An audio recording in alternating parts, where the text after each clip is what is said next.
سر غریب آدمی ہوں، کچھ مدد کر دیں۔ معاف کر دو بھائی۔ کھانے کے پیسے نہیں ہیں سر، اللہ آپ کا بھلا کرے گا۔ بھائی میں ابھی پیسے دے ہی نہیں سکتا۔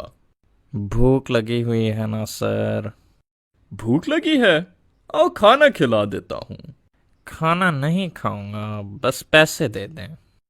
لیکن ابھی تو تمہیں بھوک لگی تھی، اب تنگ نہ کرو اور جاؤ یہاں سے۔ اچھا رکو، یہ پیسے لے جاؤ۔ غریب آدمی تھا، پیسے دے دیتے بھائی، تمہارا کون سا نقصان ہوتا؟ یار فرید تم سمجھدار آدمی ہو، اگر اس کو بھوک لگی ہوتی تو ہمارے ساتھ کھانا کھا لیتا۔ بھکاریوں کی بہت بڑی انڈسٹری بن چکی ہے اس ملک میں اس کو پیسے دیتا تو اس کا حصہ تھوڑا سا ہوتا، باقی سب اس کے اوپر بیٹھے لوگوں کی جیب میں ہوتا۔ لیکن وہ آدمی تو خود غریب تھا، جتنی ہم اس کی مدد کر سکتے ہیں اتنی تو کرنی چاہیے۔ اسی لیے تو میں نے اسے انوائٹ کیا کہ ہمارے ساتھ بیٹھ جائے، اس نے انکار کر دیا۔ اس کا مطلب ہے اسے بھوک نہیں لگی تھی۔ اب خود بتاؤ، یہ شخص یا اس کا باس اصلی حقدار ہے؟ اتنی باریک بینی میں کوئی نہیں جاتا بھائی، 5 سے 10 روپے بس دو اور جان چھڑاؤ۔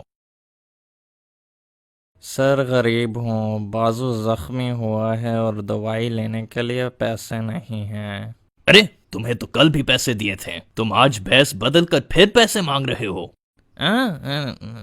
نہیں، وہ شاید کوئی اور تھا۔ دکھاؤ ذرا اپنی چوٹ۔ یار الطاف، تم نے ٹھیک کہا تھا۔ یہی تو میں تمہیں سمجھانے کی کوشش کر رہا تھا۔ اگر کوئی پیسے مانگنے آئے تو اس کو بھوکا مت لٹاؤ، کھانے کی آفر ضرور کرو، لیکن تمہیں یہ نہیں پتا کہ تمہارے دیے ہوئے پیسوں سے یہ کیا کرے گا۔ تمہارے پیسے خدا نہ خواستہ تخریب کاری یا نشے کے کاموں میں بھی استعمال ہو سکتے ہیں۔